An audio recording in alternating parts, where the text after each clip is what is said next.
أعوذ بالله من الشيطان الرجيم. بسم الله الرحمن الرحيم. هل أتاك حديث الغاشية وجوه يومئذ خاشعة عاملة ناصبة تصلى نارا حامية تسقى من عين آنية ليس لهم طعام إلا من ضريع لا يسمن ولا يغني من جوع وجوه يومئذ ناعمة لسعيها راضية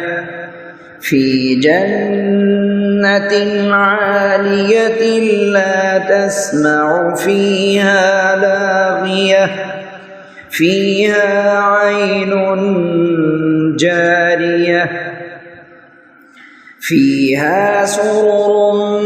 مرفوعة وأكواب موضوعة ونمارق مصفوفة وزرابي مبثوثة أفلا ينظرون إلى الإبل كيف خلقت وإلى السماء كيف رفعت وإلى الجبال كيف نصبت وإلى الأرض كيف سطحت فذكر إنما